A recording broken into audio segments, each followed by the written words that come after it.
ఇదో కలుపుజాతి మొక్క అని గడ్డి చామంతిని చాలామంది అనుకుంటారు. ఇది గ్రామాల్లోని పొలం గట్లపై ఎక్కువగా కనిపిస్తుంది. ఊరి శివారులో రోడ్ల పక్కన కూడా మనం ఎక్కువగా ఈ మొక్కను చూస్తూనే ఉంటాం. అంతేకాదు చిన్నతనంలో చదువుకునేటప్పుడు ఈ ఆకుతో పలకపై రాసే ఉంటారు. అదేనండి దీన్ని పలకాకు అని. కొన్ని చోట్ల గడ్డి చామంతి, పుటపుటాలం, పలక ఆకులు, గాజుతీగ, నల్ల ఆలం, గాయాల ఆకు అనే పేర్లతో ఒక్కో ప్రాంతంలో ఒక్కో పేరుతో పిలుస్తుంటారు. కాని అందరికీ బాగా తెలిసిన పేరు మాత్రం గడ్డి చామంతి మొక్క. ఈ గడ్డి చామంతి మొక్కలో అనేక ఔషధ గుణాలున్నాయి. ఈ మొక్కలలో ఉండే ఔషధ గుణాలు తెలుసుకుని వాటిని మన వైద్యంలో ఉపయోగించుకుంటున్నాం. అలాంటి మొక్కలలో ఒకటైన గడ్డి చామంతి మొక్క గురించి ఈరోజు తెలుసుకుందాం. ఈ మొక్క శాస్త్రీయ నామం ట్రైడాక్స్ ప్రొకంబన్స్.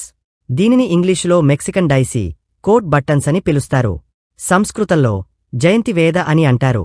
షుగర్ వ్యాధికి గడ్డి చామంతి మొక్క చాలా బాగా పనిచేస్తుంది. గడ్డి చామంతి ఆకులలో ఉండే జేరియలోనిక్ అనే రసాయనం వలన ఇది షుగర్ వ్యాధికి చాలా బాగా పనిచేస్తుంది. షుగర్ వ్యాధిని అదుపులో ఉంచడంలో ఈ రసాయనం బాగా ఉపయోగపడుతుంది. అంతేకాకుండా నీటిలో ఉండే ఫ్లోరైడ్ శక్తి వలన చాలామంది ఎన్నో అనారోగ్య సమస్యల బారిన పడుతున్నారు. ఫ్లోరైడ్ శక్తిని తగ్గించే గుణం గడ్డి చామంతి ఆకులకు ఉందని ఈ మధ్యే పరిశోధనల్లో వెల్లడయింది. గడ్డి చామంతి మొక్క ఆకులకి తెల్లని వెంట్రుకలను నల్లగా మార్చే శక్తి ఉంది. ఇప్పుడు చెప్పబోయే పద్ధతిలో నూనెను తయారు చేసుకుని వాడితే మీ వెంట్రుకలు నల్లబడడంతోపాటు దృఢంగా పెరుగుతాయి. గడ్డి చామంతి ఆకులు, గుంటగలగర ఆకులు మరియు నల్ల నువ్వుల నూనె ఈ నూనె తయారీకి అవసరమవుతుంది. మొదటిగా ఈ 2 ఆకుల రసం 1 కప్పు, నువ్వుల నూనె 1 కప్పు కలిపి సన్నని సెగపై మరిగించాలి.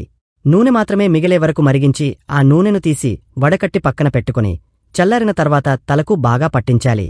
రాత్రి నిద్రపోయే ముందు నూనెను అప్లై చేసిన తర్వాత తెల్లవారుజామున తలస్నానం చేయాలి. ఇలా వారంలో 2 సార్లు చేస్తూ ఉంటే మీ జుట్టు నల్లబడుతుంది. ఈ నూనె వాడటం వలన జుట్టు కూడా ఒత్తుగా పొడవుగా మారుతుంది. అంతేకాకుండా దోమలను పారదోలే లక్షణాలు కూడా గడ్డి చామంతి ఆకులలో ఉన్నాయి. ఎండిన ఆకులను తీసుకువచ్చి ఇంట్లో పొగబెట్టడం ద్వారా దోమలు పారిపోతాయి.